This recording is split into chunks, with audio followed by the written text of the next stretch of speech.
الله الرحمن الرحيم الحمد لله رب العالمين الرحمن الرحيم مالك يوم الدين صدق الله العظيم إن الله وملائكته يصلون على النبي يا أيها الذين آمنوا صلوا عليه وسلموا تسليما اللهم صل على سيدنا محمد وعلى آل سيدنا محمد وبارك وسلم الصلاة والسلام عليك يا سيدي يا رسول الله وعلى آلك وأصحابك يا سيدي يا حبيب الله. اللہ جل مجدہ وجل شانہ کی حمد و ثنا، درود و سلام بحضور بارگاہ نبی کریم آقا کریم سرکار دو عالم نور مجسم شفیع معظم رسول محتشم سید المرسلین خاتم النبیین جناب محمد مصطفیٰ احمد مجتبیٰ صلی اللہ تعالی علیہ وآلہ وسلم کی بارگاہ میں پیش کرنے کے بعد بزرگوں دوستو، قرآن مجید کی تفسیر اور تشریح کا ارادہ کیا ہے، اور اس کے پیچھے سبب یہ ہے، نیت و ارادہ یہ ہے کہ بزرگوں کی یہ جو یادگار ہے اس میں اگرچہ اتنا تو نہیں، بہرحال اپنی استطاعت کے مطابق کوئی حصہ اس میں شامل ہو، اور جو ہمیں والدین نے بزرگوں نے جو قرآن مجید کی تعلیم دی، تو ظاہر ہے کہ یہ علم اسی لیے ہے کہ اس کو پھیلایا جائے، اس کو عوام الناس تک پہنچایا جائے. اور پھر قرآن مجید ظاہر ہے جیسا کہ آپ سب جانتے ہی ہیں کہ ہمارے گھر کا، ہمارے خاندان کا ایک ہی تعارف ہے، اور وہ قرآن مجید سے رشتہ، قرآن مجید سے تعلق، قرآن مجید سے وابستگی. تو نیت اور ارادہ یہی ہے کہ قرآن مجید کی تفسیر، ایک ایک آیت اور اس کی پھر جو تشریح، جتنی کوئی اللہ تعالیٰ توفیق دے، اللہ تعالیٰ جتنا اس کے لیے فضل فرمائے. قرآن مجید کے بارے میں اولیاء اللہ اور بزرگان دین فرماتے ہیں کہ یہ ایسی کتاب ہے کہ اس کو جب بھی کھولو گے اس کا ایک نیا معنی، نیا مفہوم، نیا راہ وہ کھلے گا. آج ہم اس کا آغاز کر رہے ہیں، اور اس نیت کے ساتھ، اس ارادے کے ساتھ کہ الہ العالمین اس عاجزانہ سی کوشش کو اپنی بارگاہ میں قبول فرمائے، اور ہماری نیتوں کے مطابق ہمیں نیتوں کو درست کر کے، ہمیں اخلاص نیت کے ساتھ اس میں سیکھنے کی نیت سے اور سکھانے کی نیت سے اللہ تعالیٰ میں توفیق اور استقامت عطا فرمائے. دین کے کام میں استقامت مشکل ہوتی ہے، مستقل مزاجی مشکل ہوتی ہے، اور میں بھی کوشش کروں گا، آپ بھی کوشش کریں گے کہ اللہ تعالیٰ ہمیں استقامت کی توفیق عطا فرمائے. آج بھی اس کا ہم آغاز کر رہے ہیں تو یہ سورہ فاتحہ ہے. آپ سب ہر نماز میں، ہم سب ہر نماز کی ہر رکعت میں سورہ فاتحہ شریف پڑھتے ہیں، تلاوت کرتے ہیں، اور یہ قرآن مجید کا آغاز ہے. قرآن مجید کی اس سورہ فاتحہ کے لیے ہی قرآن مجید نے ہی بتایا کہ ایسی جو 7 آیتیں ہیں، قرآن مجید کی ایک اور آیت کا مفہوم ہے کہ ایسی 7 آیتیں کسی اور امت کو نہیں دی گئی، اور جس طرح حدیث پاک میں آیا کہ قرآن مجید پچھلی تمام آسمانی کتابوں کا خلاصہ ہے، جو علوم جو علم ان ساری آسمانی کتابوں میں دیے گئے ان سب کا خلاصہ قرآن مجید ہے، اور سارے قرآن مجید کا خلاصہ سورہ فاتحہ ہے۔ اور سورہ فاتحہ جس کا نام الفاتحہ بھی ہے، الشفا بھی ہے اور الدعا بھی ہے، اس کے علاوہ اس کے بے شمار نام، تقریباً 70 کے قریب اس کے نام مفسرین کرام نے احادیث سے، صحابہ کرام سے اور آقا کریم صلی اللہ تعالی علیہ وآلہ وسلم سے بیان فرمائے ہیں۔ آج ہم جو اس کا آغاز کر رہے ہیں تو سب سے پہلے مختصراً جس طرح وہ حدیث مبارکہ ہے، مولائے کائنات جناب سیدنا حیدر کرار علی بن ابی طالب علیہ السلام فرماتے ہیں کہ میں نے سرکار دو عالم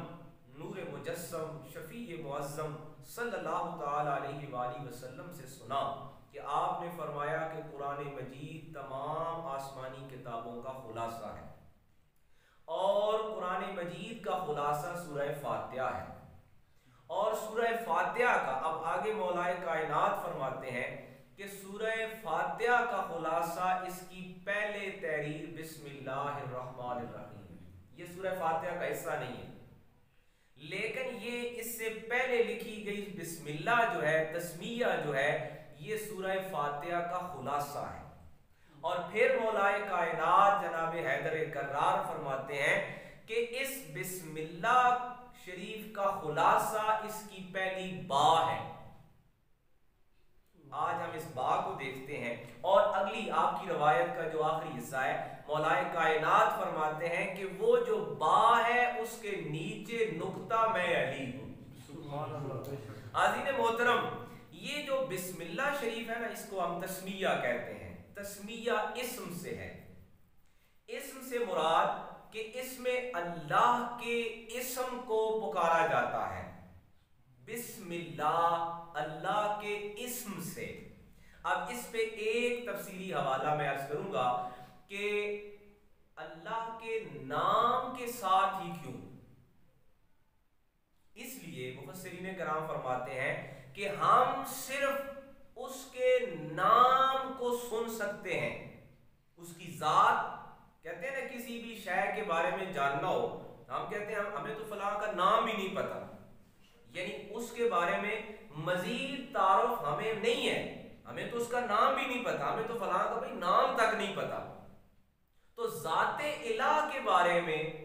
ذات اللہ کے بارے میں ہمیں اور تعارف کیا ہوگا؟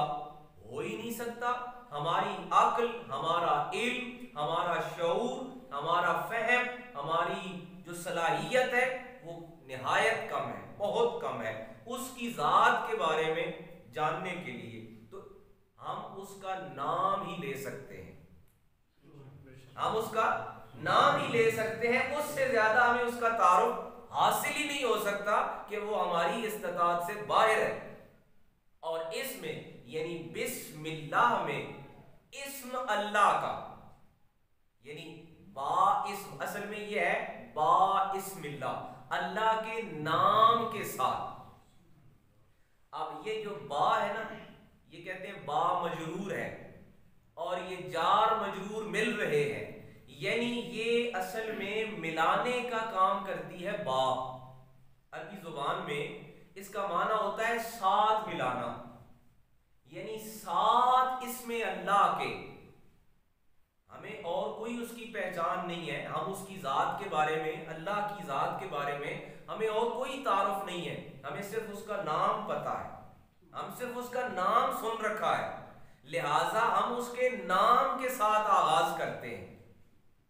ہمیں اس کی ذات کا اور کوئی نہیں پتا کہ اس کی ذات کیسی ہے، اور ہمیں اس کی کوئی معرفت بھی نہیں ہے، کوئی پہچان بھی نہیں ہے، لیکن ہم نے اس کا نام سن رکھا ہے۔ اچھا، مزے کی بات سنیے کہ جب ہم یہ کہتے ہیں کہ اس کا نام، اب اس پر صاحب تفسیر کبیر امام فخر الدین رازی فرماتے ہیں کہ جس کا نام ہوتا ہے اس کا وجود ہوتا ہے۔ بہت لطیف بات ہے کہ نام کسی وجود کا ہوتا ہے، عقیدہ یہ ہے کہ ذات الہ، ذات اللہ وحدہ لا شریک، جسم سے، جان سے، وجود سے مبرہ ہے، منزہ ہے، اس سے وہ پاک ہے کہ ہم یہ خیال کریں، یہ گمان کریں کہ وہ کسی وجود میں ہے، تو وہ یعنی اپنے ہر قسم کے وجود سے پاک ہے، لیکن اس کا اسم ہے، اور اسم جو ہوتا ہے یہ اسم بامسمہ چاہتا ہے کہ اس کے لیے کوئی مجسم وجود ہو۔ تو جناب سیدنا صدیق اکبر رضی اللہ تعالیٰ عنہ کی ایک روایت ہے، آپ فرماتے ہیں میں نے ایک دفعہ سرکار دو عالم سے سوال کیا، یا رسول اللہ صلی اللہ علیہ وآلہ وسلم،